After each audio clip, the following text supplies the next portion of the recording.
I'm almost at the border between Mexico and the USA now, within a stone's throw of the US. The man walking in front of me belongs to the so-called coyotes. You pay them to smuggle you across the border, even across this crazy wall. It's doubly dangerous because the territory is under the control of the cartels at the same time, and smugglers have to pay off each cartel. I really hope we don't bump into any of them now.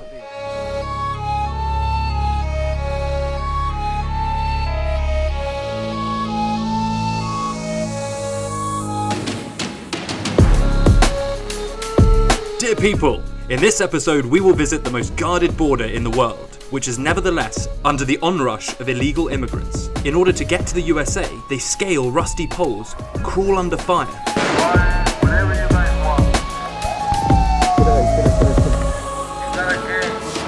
There are also really desperate guys who hide under the seat covers in buses to travel unnoticed. Others build actual catapults, believe it or not, to shoot cocaine bundles over the neutral zone to the US territory. Here, the night vision camera caught the moment of the shot. Some numbskulls even try to drive over the wall. Here's a jeep stuck at the top of the steel supports. The guy had to simply drop it and haul ass. How much does it cost? Depends on the place where you want to come across the border. 7,000... 500, 8,000 for a Mexican. I'll show you how people stuck at the border for years live. Look, here are the so-called floodgates that let rainwater accumulated on the other side get into this river. These guys have set homes right under these floodgates. Hey, come on. Also go to the really remote areas of Mexico, where people live like in prehistoric times. There's no TV, no cellular connection, no internet except in the mayor's house, but most importantly, there's no police. In the Guerrero State Mountains, people grow heroin, and the towns are ruled by those who drive very expensive cars. We're now riding in the car of a local. You can say, mayor. At the same time, look, he still goes around with a convoy of 2 cars. Today I'm at one of the most dangerous and interesting borders in the world, the US-Mexico border. Still, despite this huge, crazy wall, people manage to leak through the fence. This is Leodov, and how people live from the US-Mexico border. Guys, please press like right now. It's very important for the promotion of this video.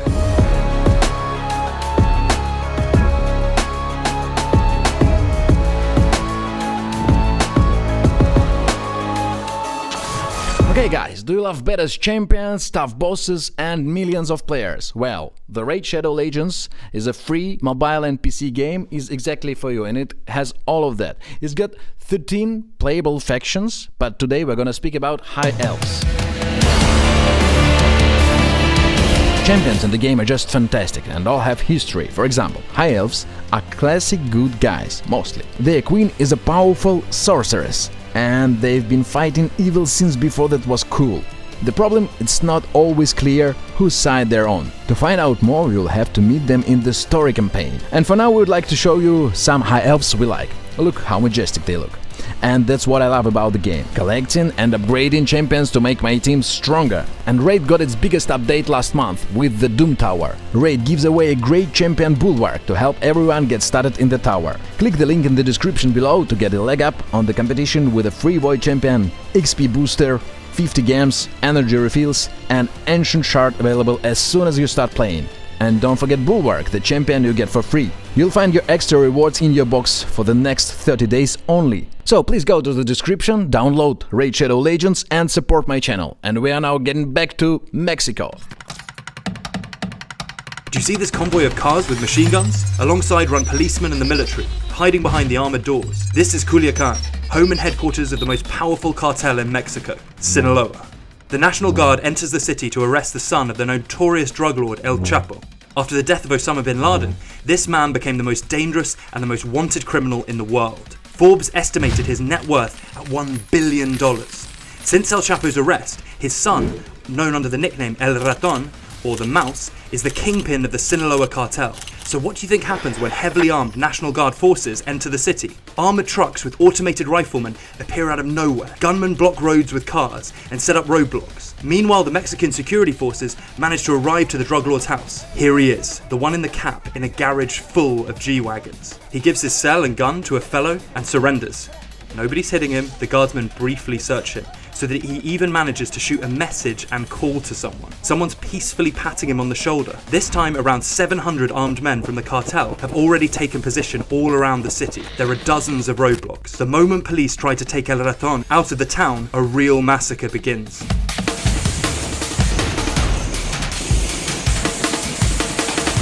Cartel gunmen threaten to drown the city in blood, to attack the buildings where guard families reside. After several hours, El Raton is set free. He's not simply released. The president of Mexico records a special address where he fully justifies the National Guard's actions. I support this decision because the situation became very difficult and many people were put in danger. So once again, the security forces tried to capture the kingpin of the drug cartel, but the president says, no, don't do that. There will be fewer victims. And surprisingly, he's actually right. Mexico is among the top economies in Latin America, yet despite that, the number of people who have to flee their homes because of the cartel wars is growing. The majority of cases happen in Guerrero, the hotspot of today's drug wars, since the police can't cope with their duties. There are people who've declared themselves mayors, governors. They basically seized power over huge territory. Leaders or mayors of such town are basically in charge of self-proclaimed armed groups, so everything runs the way they want. We're now going to meet exactly one of such leaders. If all goes fine, he'll bring us inside.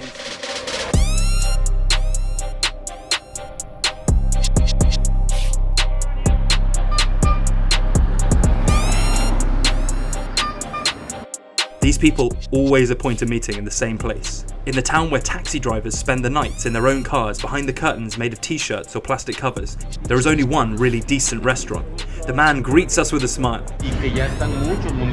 There are many communities in Guerrero that are managed in the same manner as this one. They have their own police. They don't let the army interfere. These are mainly farmers. They don't earn anything, they only serve the community. It's quite efficient. It's about 9 hours by car from the country's capital, Mexico City. The coastline is actually where the territories of such communities with their own police start, because that's exactly where poppy fields are. Once you get there, you're basically in the hands of the local gang leaders. Members of the community will meet us and decide on you. It's the first thing that's going to happen. It will be a public meeting where they explain how the community is organized. During the whole time of our meeting, the restaurant is guarded by a group of armed and fully equipped military men. 2 cars are parked outside by the entrance. As I'd learn later, these are the troops officially registered as police, but de facto working for the man sitting with us at the table. He has bodyguards. He's doing social work. His life is threatened. The man's name is Bruno Placido Valerio. Before riding through the heroin fields with him, I decided to Google his name. I quickly realized that it was a bad idea. Articles in the papers linked him with the local cartel de la Sierra, which grows poppy in the fields we were going to visit. Bruno was also named among those who attacked the rival group that they shot with machine guns and shotguns. Bruno himself denied all that in the interview and called it fake news. He claimed to have no connection with, or even mention of the cartel. The sole aim of his community, as he said, is to establish peace and order in town. You know, when I'd realized I'd spend the next 2 days by the side of this man, I suddenly thought that, damn, of course it's fake news. Deep inside, this guy sure has a heart of gold. We have about 5,000 armed men in the service, who protect people in our communities. And this weapon, does it come from the government? No, the community provides money to buy weapons.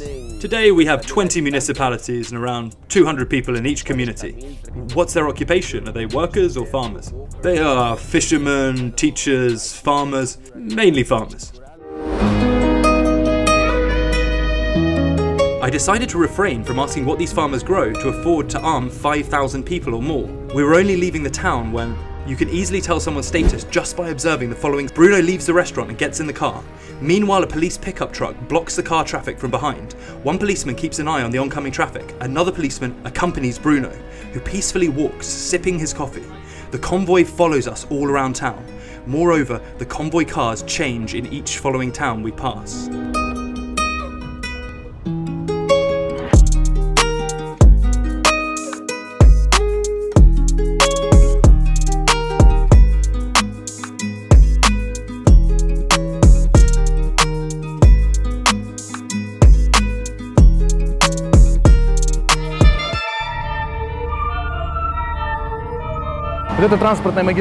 This highway is among the most important ones in the south of Mexico. Most of the cartels fight over this road. For you to understand, there were times when lives of whole villages and other settlements along the highway were halted. Children didn't go to school and so on. I'm talking about life totally blocked. Why?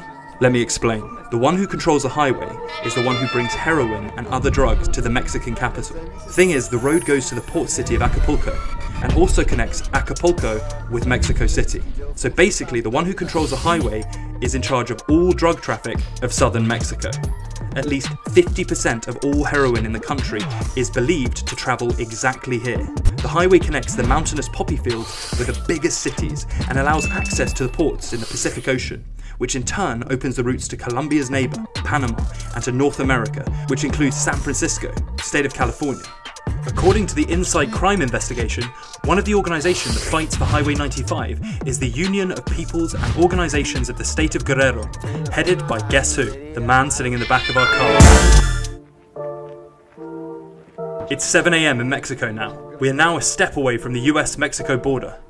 I'm now walking to a mind-blowing place because I've never seen people live like that in my whole life. There is some sort of canal here, like a huge gutter for the river. In the rainy season, the water reaches the top. When there are no rains, the canal is dry, so the migrants live here. They adjust literally any spot to settle. It can be under a random pole or a piece of concrete sticking out of the wall. They just throw some rugs on the ground, or at times nothing at all, and live here. Looks absolutely crazy.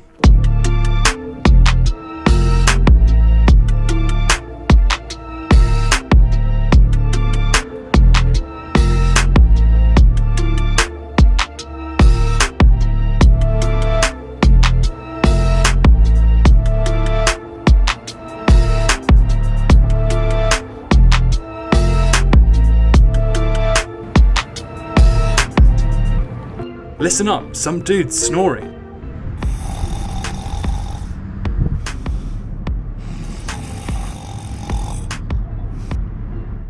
These guys use curbstones as pillows and cardboard pieces as bedside tables, where some put water for the night. Please note, the shoes are off. Then we can see not just dwellings, but real engineering wonders. That's something literally over the top. Look, they install these structures in the upper part of the tunnel using wheels, car elements, bags, a piece of mattress as supports. Look, there is a man sleeping there.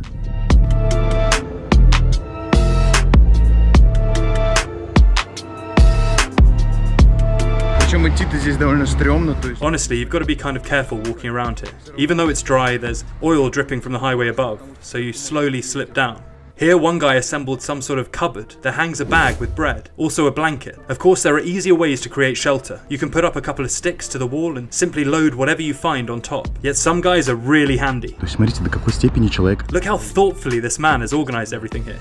He has the main room or a bedroom with some palm leaves on top and blankets serving as walls. There, as I figured, he has a lounge zone or a living room. Look, there are mops standing there. So he's actually cleaning after himself. See how tidy it looks? He's dug a hole in the ground to make some sort of pit house. There are even stairs. Look, he's got some things here drying on top. Here he has one more zone for barbecue. So he's collected some sticks around and makes himself a barbecue here. This is mind-blowing. What an intelligent man, I should say. Here lives Sergio, who is also very polite. First of all, he offers us to have breakfast with him. Do you want a burrito? It's with beans. He didn't simply pile up wooden boards, he dug a hole with a shovel to make something like a pit house. Moreover, note his engineering approach. He also included a special storage niche into the construction plan. Now he has a jerry can with water there. It's not hard to live here, but it's rather tough. When it's raining, water rises, so we come out of here and take cover under the bridge. So water can ruin your house, right? No, it reaches the level, then it's soaked and slowly goes down. I've got to be honest with you, my university dorm room wasn't even that well equipped. He has dish sets, a strainer, a goddamn strainer. I don't even have one in my flat. There is also a pack of eggs, mustard. I spent a couple of months under the bridge, but it was very uncomfortable. So I came here and built a small house. Here I live more comfortably. He lives here since the deportation from the US. All the locals are either those who tried to cross the border to the USA but were caught, or those who had managed to get there but were later stopped by police officers and had no documents to show. I was deported in 2019, so I've been living here in Tijuana for almost a year, but I don't pay rent. You know what I mean? I was caught in Phoenix drinking beer. You mean while driving? No, I was just drinking in the street. They caught me and found out that I didn't have the papers. Problem is that the migration services drop people at the border, so many simply don't have cash to pay for a return ticket to get home. People adapt in the best way that they can. I'm looking for a job, but they demand ID. In order to get an ID, I need a birth certificate, which I don't have money to pay for. I'd like to get it, to work, to earn money and to return to my hometown. Sergio has been living in this house for 7 months. His neighbor Miguel for a year. As for the guy who plays with coins since the morning, I didn't even believe it at first. I've been living in Tijuana for 19 years and here for 10 years. 10 years? He lives here for 10 years? Really? Mm-hmm. Wow. What's it like to live here 10 years? Easy. Time flies here. These guys have set homes right inside their floodgates. Look, they stole some trolley from the supermarkets. Here they have firewood to cook. Here they have so-called kitchen where they can cook. There they have some sort of shelves. It's either a plate standing there, some boxes, salt. They sleep under this thing. So you climb under it, and there they have beds. When the water rises, we just grab everything we have. Sometimes water washes away all our things, mattresses, everything we don't manage to grab. How fast does the water rise? Maybe for an hour, but it can be faster. Say in 15 minutes. There are around 20 floodgates here collecting water, and people live under each of them. Each gate has an owner. If you live there, others can't enter. It's prohibited. We have to talk to the stranger first, see if we can allow him to enter. Does he need to bring something for you? No, he just has to behave normally, not steal from us. How do you get your money? We wash cars, windows, and so on. The line. The line means the borderline.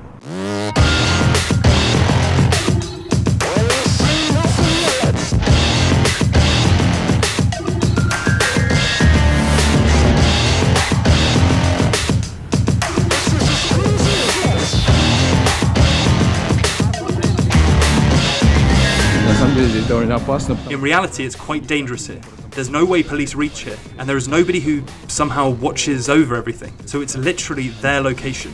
Well, when it's not raining. When you come, they feel that you've entered their territory and get mad.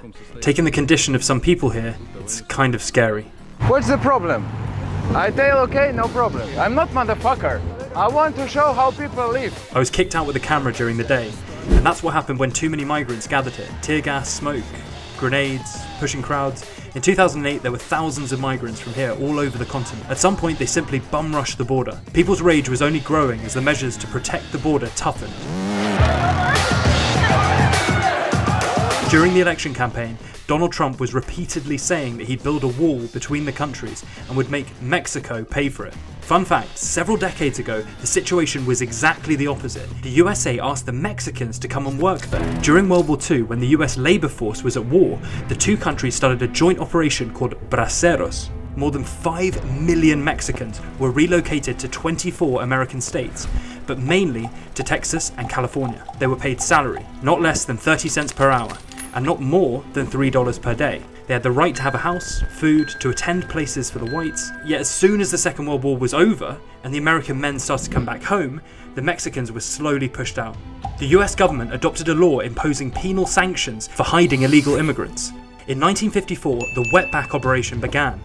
Hundreds of jeeps, buses, 7 planes were daily transporting immigrants to deep Mexico so that they couldn't easily come back. Some even had their heads shaved to make it easier to spot repeated offenders. Soon enough, the USA started to strictly control the border, which was, back in the day, simply a line with occasional rock piles turned into a line with a countryside fence first. In 1930, the fence was equipped with barbed wire. In 1947, the fence was already all made of barbed wire. Eventually, the line became the most guarded border in the world.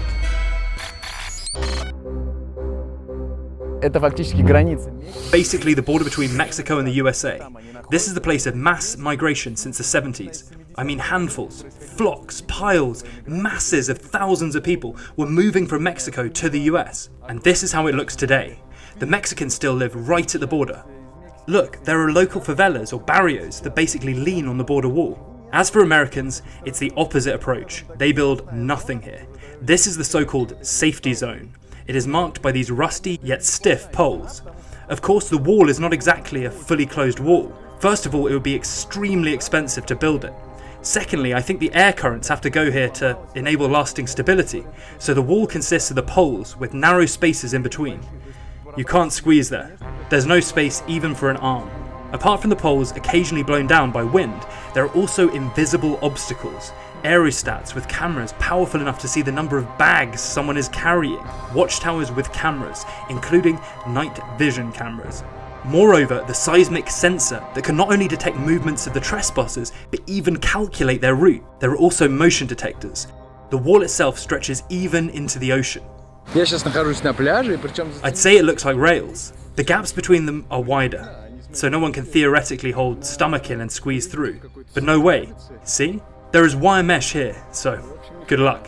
When I came to the beach, the police immediately started to shoo me away. I couldn't argue with them, I guess. Eventually, parts of Tijuana by the border turned into small islands of immigrants who have nowhere else to go.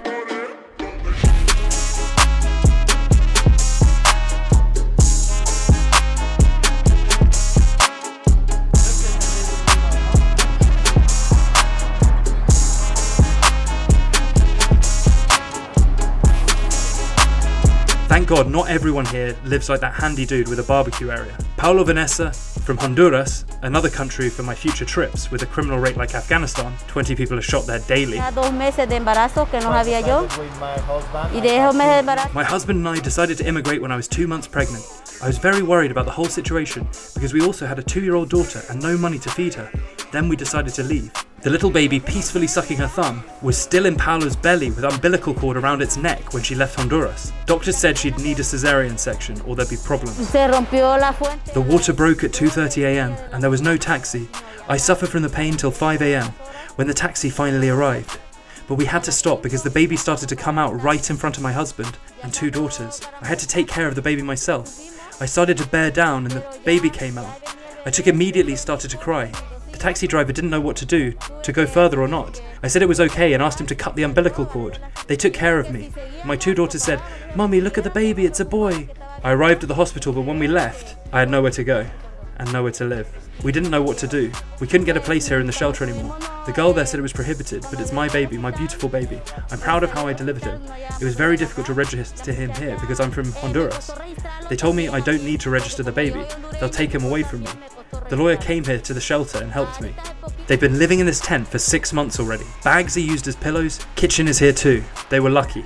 This shelter usually accommodates people for a couple of weeks only. This family was allowed to stay longer because of the pandemic. It's basically a huge hangar. See? There is barbed wire here. Now look what it is from the inside. You can enter a rather big area with lots of kids running around. Tents are placed one after another. Around 40 people live exactly in this area. There are around 20 tents here, standing at a maximum proximity. Please note that some tents are standing even on top of that structure. This is the so-called bathroom. These 2 doors are male and female toilets. The male one is a bit busted. Apparently someone kicked it open. Also note that the shower can only be used in given hours, so men have to shower from 8 a.m. to 11:30 a.m. It smells good, it's not befouled. Only problem is the curtain here. But here they make some sort of door from plywood. Then there is a shower, also fairly clean. Water runs here, only there is not shower head, only a hole in the wall where the water comes from. But the most important thing here, according to people, is security. They live away from the madhouse behind the wall. What's happening in the streets is a real nightmare.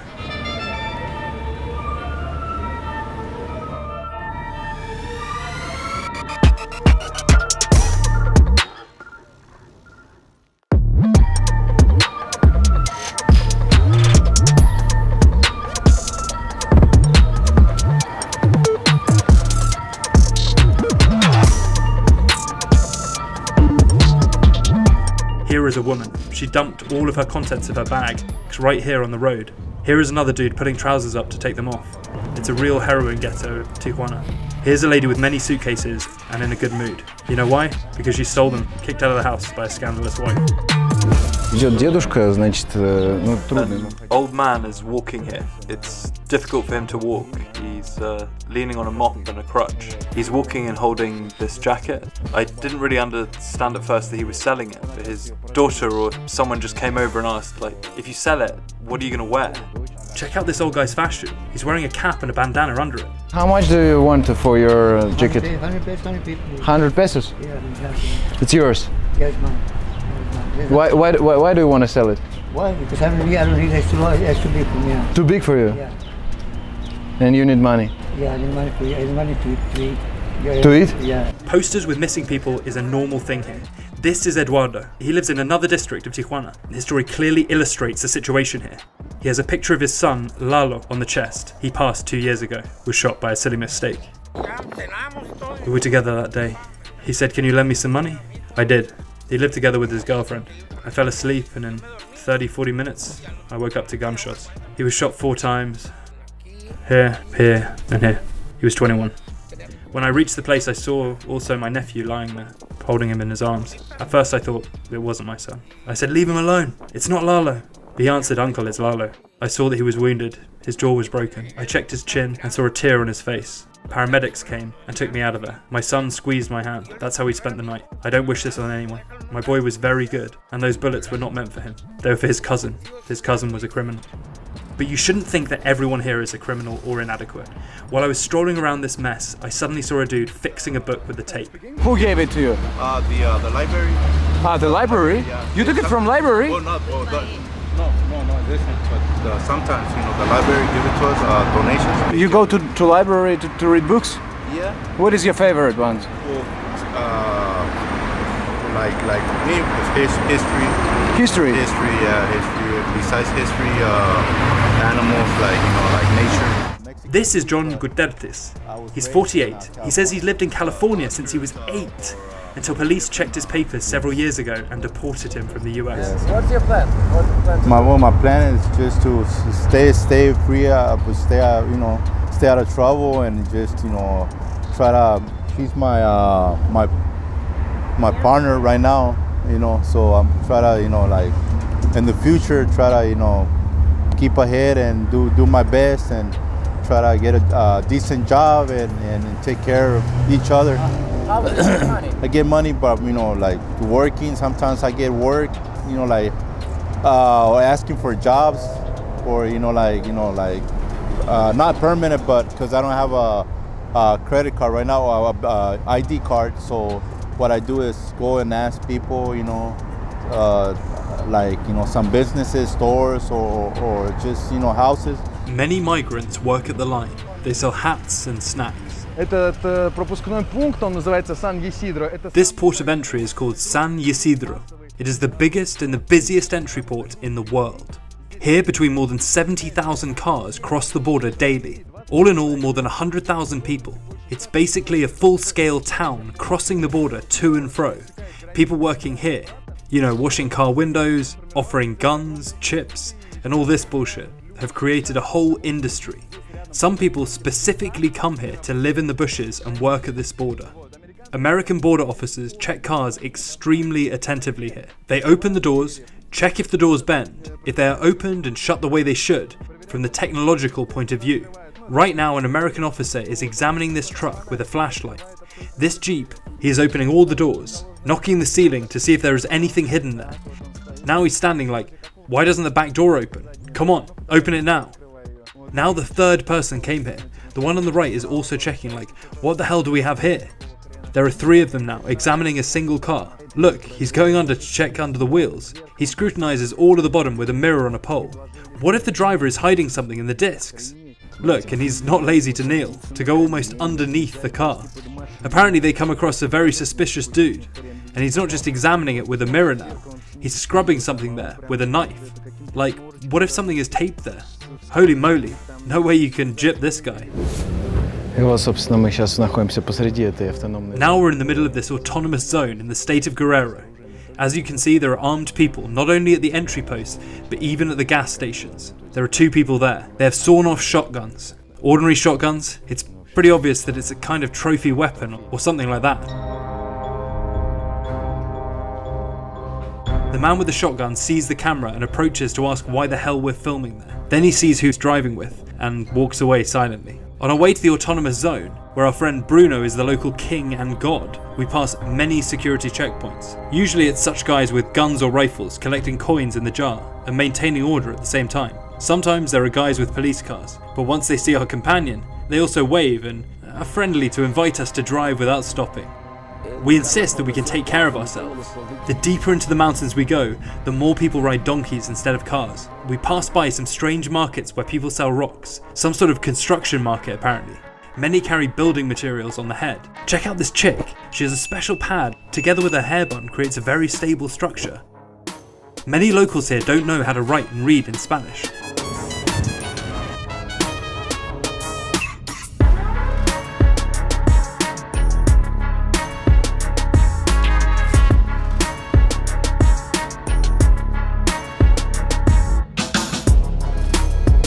There are generally many traders here.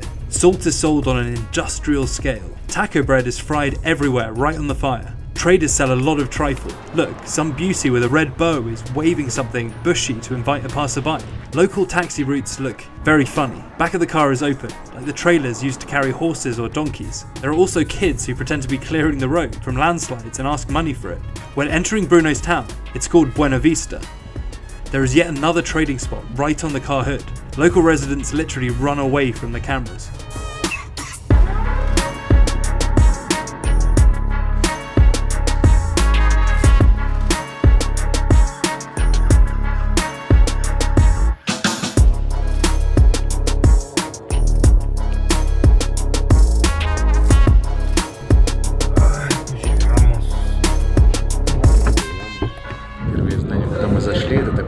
I don't know where we came in. It's an unfinished house, but this is something like an administrative building here. As soon as we arrived, they switched on announcements all over the town, the settlement. Now people are gathering to meet us and decide if they accept us or not.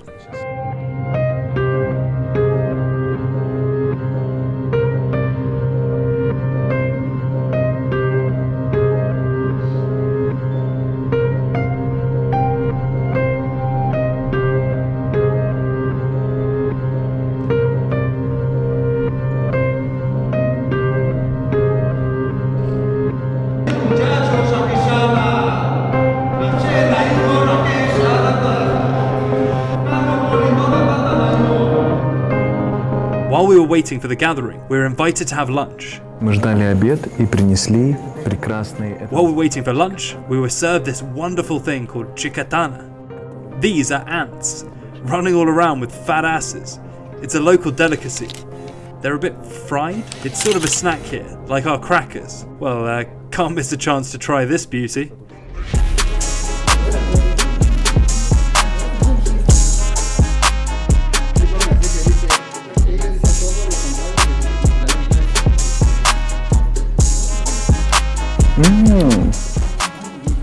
А вы знаете, довольно неплохо.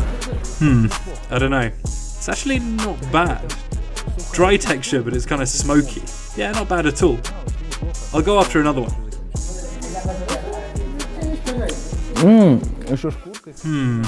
They also have this sort of shell, a bit moist. When you eat it, you feel that it's a bit baked. I think if you bake a ladybug, its wings would be similar, kind of wrapped around your teeth. Pretty cool. If you didn't know that it was ants, it would be great with a beer instead of pretzels. Plus, it's healthier, high in protein, no dough involved, so you won't gain weight. Highly recommend.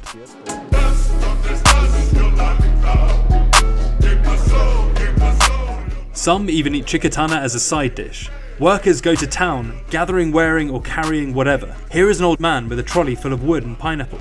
Another one wears flip-flops and a hat. Hats here are kind of ties, like you can simply put one on and be official. Woman in back is breastfeeding. You can't expect her to miss daily feeding because some bloke in the back with a camera.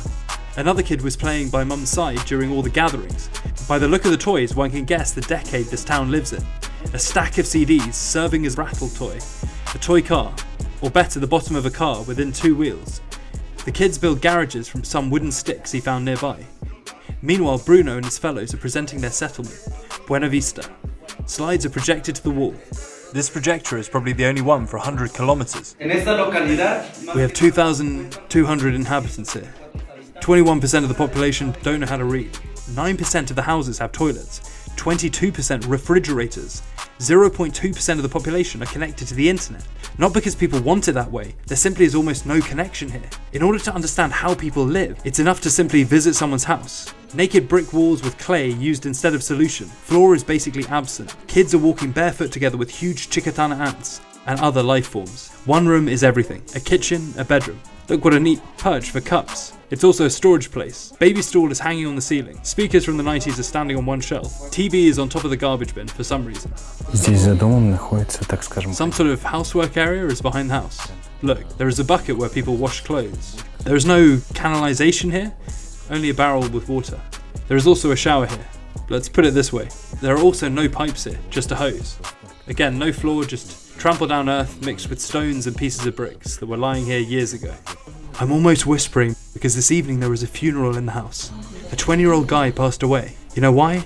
Diabetes. Not a mortal disease, one could say, but not in Buena Vista. He refused to go to us. He said he prefers to die home than here. People here listen to their relatives, families. Phonies are a big problem here.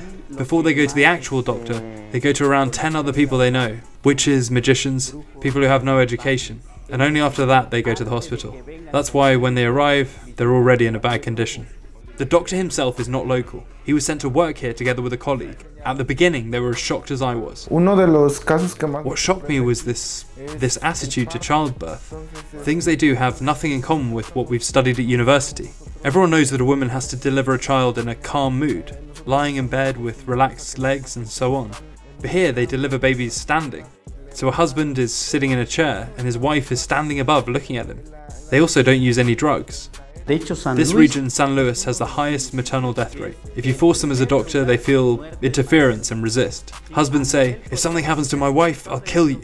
Yesterday I went to see a patient. She had very high blood pressure. She said, "No worries, I'll drink water and it'll stop." They don't like to come to the medical center. They also use frankincense. It's like oil or ointment. So they rub it to one side or another. They also massage the belly with a ball or take a towel and slowly stroke the belly from top to bottom. They say it helps the baby move down. This is what they're doing. They also drink hot brew or hot chocolate for the baby to go down, but sometimes when patients have high blood pressure, chocolate only makes it worse, so they start twitching. What if twitching leads to complications? What do they do then? We have a tonometer, a stethoscope here. What if people need the real ambulance? What happens? If it happens, we order a local taxi to get to the hospital. Here a pregnant woman takes herbs to deliver the baby fast. The blue herb rosemary, or they gather leaves and the birth attendant bathes her in hot water with them. Then they hang her on something like a pull-up bar and tie her hands to it. The birth attendant puts arms around her belly and pushes down to make the baby come out. The best way to get rid of disease is to climb that mountain. There is a special place there. Mayor Bruno takes us there, accompanied by local security.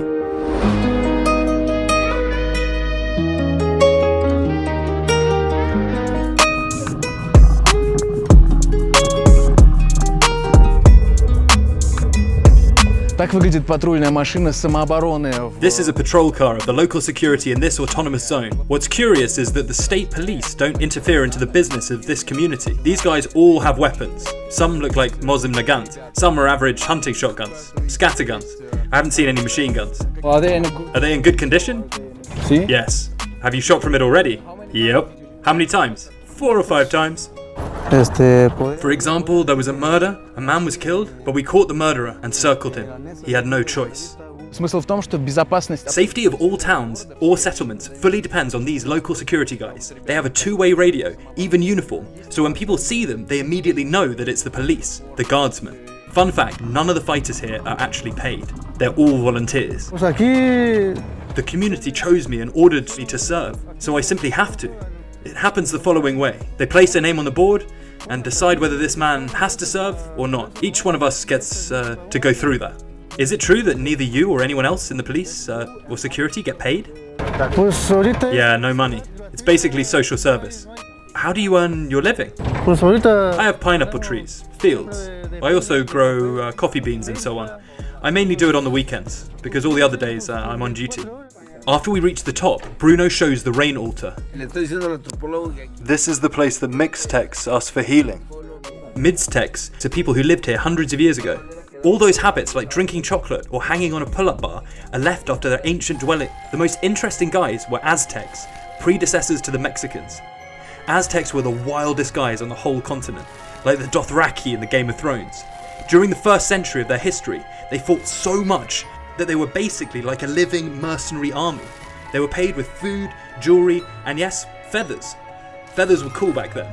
Aztecs built their empire similarly to the Tatar Mongolians, but they not only gathered money, they also forced the conquered cities to build roads to each other.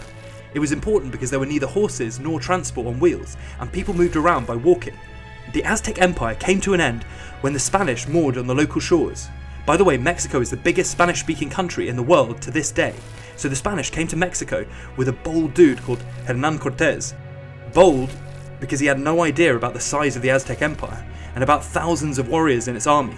Cortés himself had around 600 warriors and 16 knights on horses, plus some of them had to share one horse. Cortés didn't ask his government for permission to attack the Aztecs, he simply went for it. Eventually, after 3 years of fighting and delicate diplomacy, a new country was born, the Kingdom of New Spain. It stretched from the south of America to modern-day Canada. Los Angeles, California, Texas, all of that belonged to Mexico. Such a thing as the United States didn't even exist yet. In 300 years, Mexico became independent, and the already formed USA conquered half of its territory, establishing the famous border guarded to this day.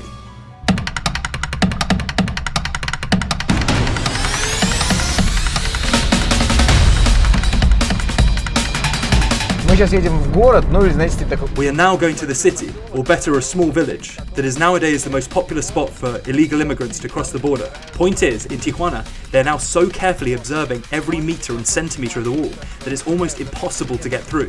Neither at the night, nor in bad weather. No way to get through. Yet there is a town only 40 minutes away from Tijuana with an actual mafia or corporate network bringing people across the border. We have to meet one man now, a guide who knows all the trails and leads people. I thought Coyote Hugo will cover his face, but he says he doesn't plunge into the US territory for more than a kilometre, and the Mexican police don't give a shit about what he's doing, so there's no point in hiding really. The real danger comes from a different type of people. Now they have to pay off the cartels as well, the coyotes. If you don't pay, you won't cross. Point is, tracks the coyotes use to smuggle people, cartels use to smuggle drugs, so they say, pay. We control this territory. That's why we are not raising the prices. Hugo's route from the point of departure to the entrance point on the US territory takes about 40 minutes.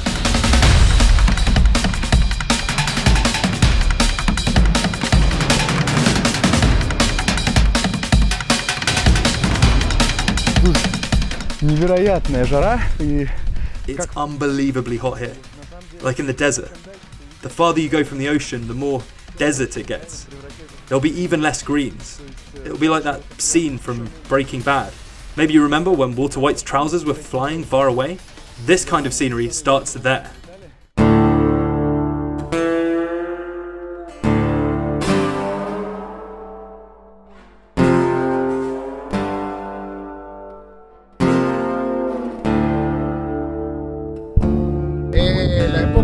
The best moment to cross is when it's raining, because rain will wash away footsteps in the sand.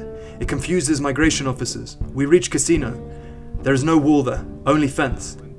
Do you jump over somehow? No, we simply walk. Only thing is, you have to pay attention at the migrant officers. You have to wait for the moment when they don't look. How do you know when the migrant officers aren't watching you? We have observers. The corridor itself is not long. You just run and arrive to the point.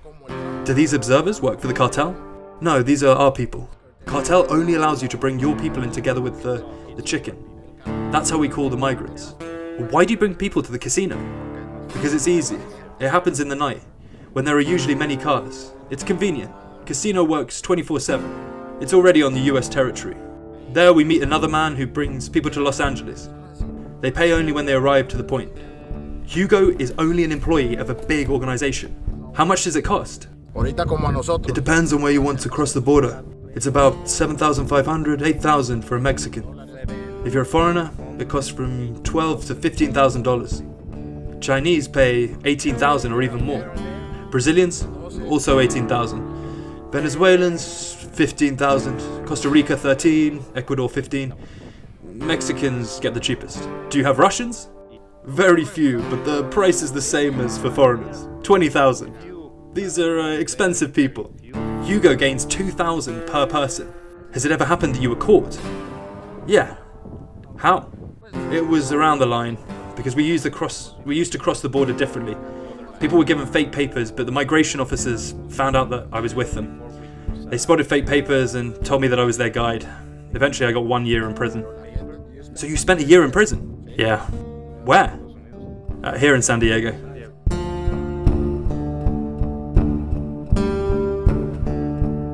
В такой атмосфере живут люди, вот это непосредственно. That's how people live. It's basically a cage, like in a prison for lack of a better word. There is a big hanging lock. Now we'll go inside. This is the place only for men, so it's really tough. It's stinky here, I'll be honest. It smells like old dirty rags. Yet people who own this, so to speak, shelter are doing their best because, see, the beds here are clean.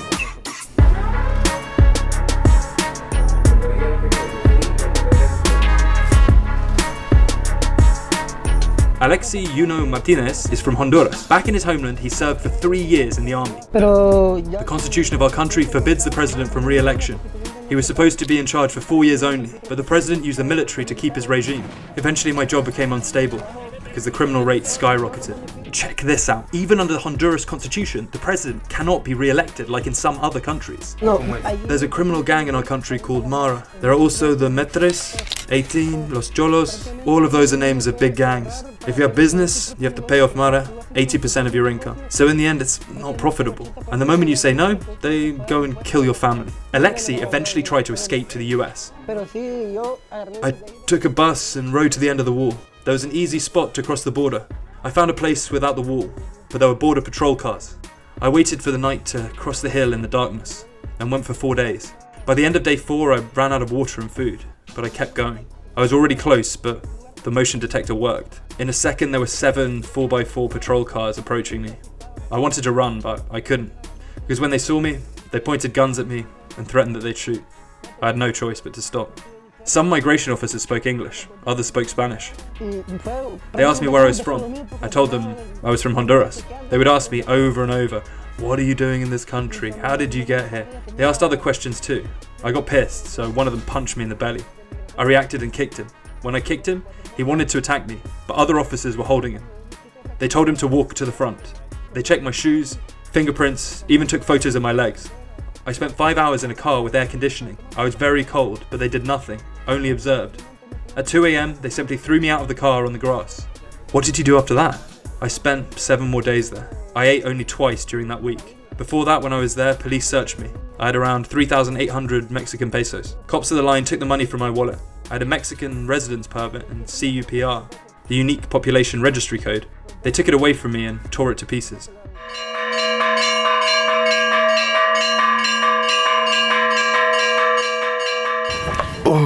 Утро в этом прекрасном месте.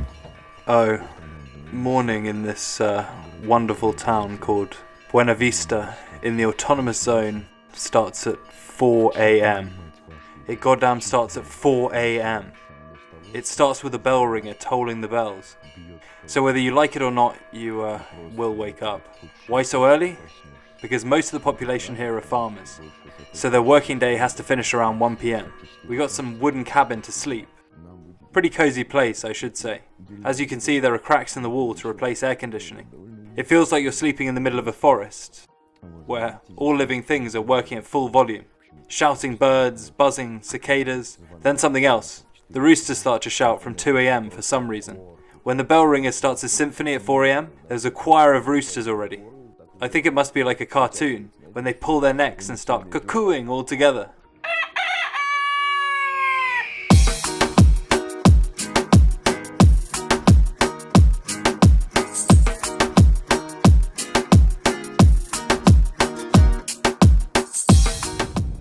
The most interesting plantations are behind these mountains, and Mayor Bruno, who repeatedly denied any connection to the heroin fields, brought us to the fields that can be filmed.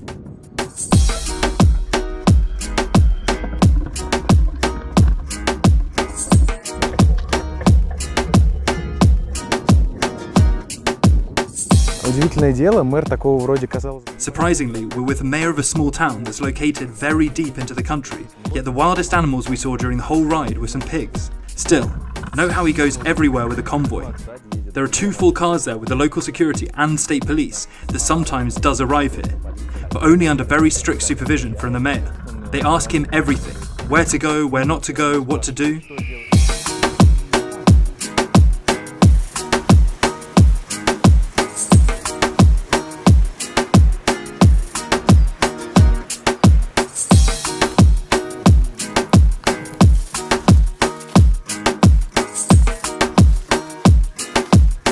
И вот здесь, смотрите, просто посреди этих кустов. And here among the tussles of the bushes develops an unbelievable picture. There are people working. There is a donkey that these people ride. So what do? There is a machine here that can work either from a power generator or from the force supplied by those two Mexicans who are currently trying to fix it. This remarkable worker is called Bartholomew. He's 26 and most probably has never seen a camera before. For the first 5 minutes of filming, he's only laughing in response to any questions. He doesn't like to talk, but works for 3 men. My working day starts at 6 a.m. and finishes at 6 p.m. For example, last week we earned 4,000 pesos. His task is to cut sugarcane and squeeze it in the machine so that they can take out a juice. After that, the juice is boiled in huge kettles. It looks like a movie. Huge kettles. Looks like they're brewing some potions. In reality, they extract sugar. We boil it for 3 hours, then we dry it.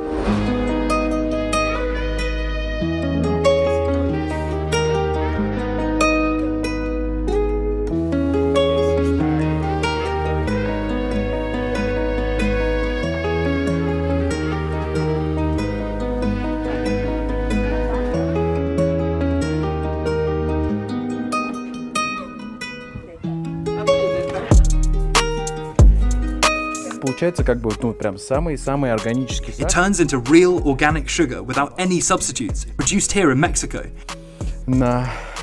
Пахнет как, ну, шоколад. Smells like chocolate or candies. Невероятно вкусно, вау. It's incredibly tasty. Wow. Mind-blowing. No candy could match this. It's the best sweet I've ever tried. It's ideally sweet, but not over-sweetened sand. It's something like a mix of, very tender cookie dough, ice cream with very thin sugar and candies. Unbelievable. You don't need any tea to rinse it down. You can simply eat it. This is a family business. All the family works here. Rests and sleeps as well. И вот тут рядом со всеми этими полями. Here, near all those fields, basically in the middle of the Mexican jungle, is located a house where these workers live. There are many kids around. I will show you the insides. This room is the main one. Here people can eat together, especially if there are guests. They place a table, cook. Now they're drying clothes here.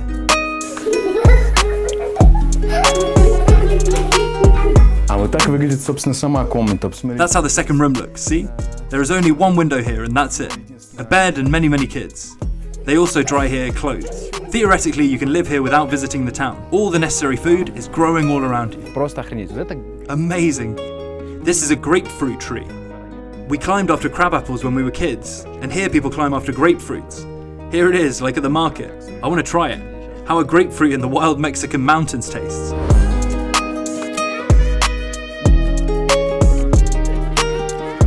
Блин, прям...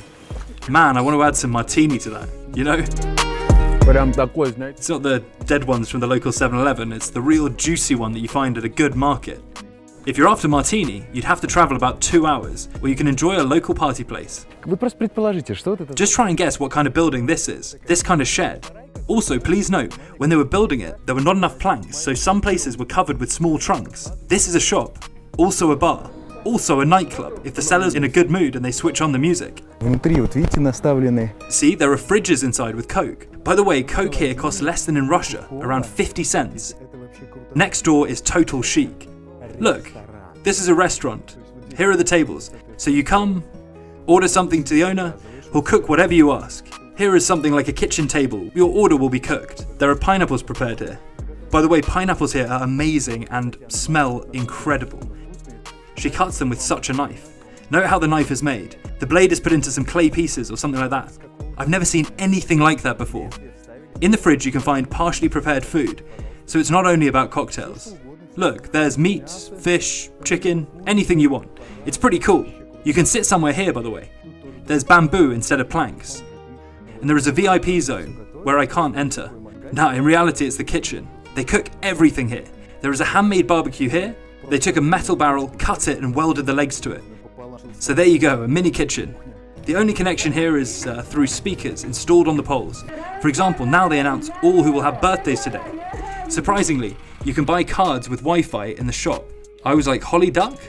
So there would be a cell connection and an internet in town, like in all the civilized world. When I realized it, I started to really watch after the mayor in his office. Another thing I simply couldn't figure out was why a small community of 2,000 people is investing into this mega construction project of a huge church.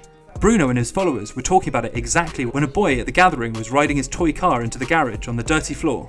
El maíz It enredado. will be part of the church on the very top. It will be the symbol. For you to understand the scale of the project, Bruno hired a professional architect to work in this small village in the middle of nowhere. Under his supervision, they are building a tremendous church. Its height is about 30 meters. The architect's office even developed a whole brand book that illustrates and explains every picture, every figurine and cipher on each wall and column.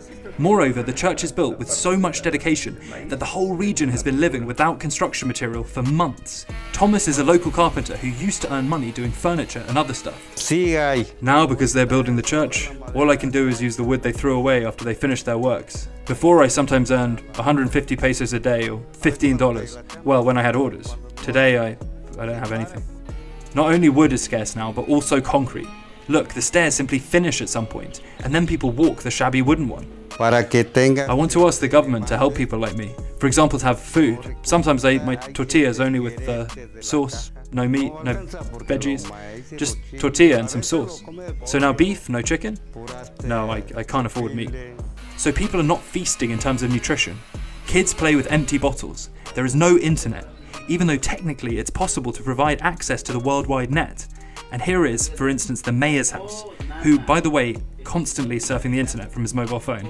Признак как богатого дома – это вот тарелка спутниковая. A sign of a rich house is a satellite dish. Here we have two of them, which means the house is super rich. Now look at what else we have here. There is some sort of front garden with palms. Here we have a relaxed warthog. Crazy shit. It's not a warthog, but a wild pig. Also very rare. It's a super rare animal in Russia. Here it's a common local animal. They keep them, cook. It's a local delicacy. Also, there are some ducks strolling around this warthog. Then we have a house. This is the main room where people live. A living room. Here we also have a kitchen with an oven to make tortillas. It's the main dish that they cook 24/7 for breakfast, lunch and dinner. It means 3-4 times a day. Another sign of it being a rich house is that tortillas here are made with meat. As I discovered later, it's not some beef. It's a super rare animal, armadillo. It's this wonder animal in armor whose predecessors lived in the times of the dinosaurs 35 million years ago. Well, the dinosaurs died out 66 million years ago, but still. Actually, when I heard the word, I couldn't figure out what it was. I didn't know the word armadillo, and there was no dictionary to use, but I can say it tastes like a posh marbled steak. Top quality and almost without bones. Очень интересная деталь здесь. Another interesting detail here is, I don't know what to call it correctly from the medical point of view. It's the bag where the animal's balls are. It's some symbol, very secret. When I asked them, they said, we can't tell you the meaning of this symbology. Here we also have a fridge. Another sign of a rich house is that there is electricity here, also a luxury for most of the people. When I linked the dots, I figured that Buena Vista is a settlement where all people could live like the mayor.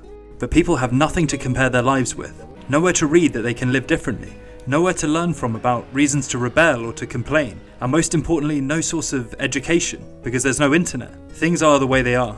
Curious fact, Bruno's fellows have internet access. So you will have Putin now until 2036. Are you serious? How come you know about that? From the social networks. It's unbelievable that people so far away know about it. After finishing his fishy business, the mayor rides into the town in a huge jeep with convoy and really looks like king and god. It flatters his ego with slight inclination towards dictatorship. Look, I have my own town. If people in the town live differently, there'll be no questions. But using people's weaknesses to cheat them and keep them in the darkness, well, we've seen such cases. Tijuana is a cheap city, especially compared to nearby USA. If a good tourist blogger came here, he'd definitely show you beautiful sceneries, and they are marvellous indeed. He'd show you how to ride this cable shit along the mountains, the central square, Caesar salad that was invented here. I could walk by it, of course. Это вот такая тарелка. So it's basically long lettuce leaves and a bit of bread. Соус вкусный, но The sauce is tasty, but it's literally lettuce with sauce. I don't know. Looks like a rip-off. I want to take a handful of chicken and throw it on top. Well, generally, if you avoid the river canal and don't go around too much, Tijuana is a wonderful place. For example, to have a barbecue with a view of California. Armando does exactly that. He's been living and working in Los Angeles for years. He has American citizenship, but he rents a vacation apartment in Tijuana. I only come on weekends, so it's easier for me. I'm not dealing with them every day by day basis. I don't do business here. So, you know, the struggles of starting business, I'm not going through all that stuff. For me, it's just to come here and relax. So I choose a nice apartment, I have a very nice friends, and it's just a weekend getaway for me. I'm hoping one day soon, yeah, I can stay here. Indeed, Mexico is a country with amazing landscapes, wonderful food, and great people. So if you're thinking of it as a tourist location, don't ever be in doubt. People love and respect their guests here. The next episode is coming really soon from a totally unexpected country. So please subscribe and like the video now. This was Leodov and How People Live.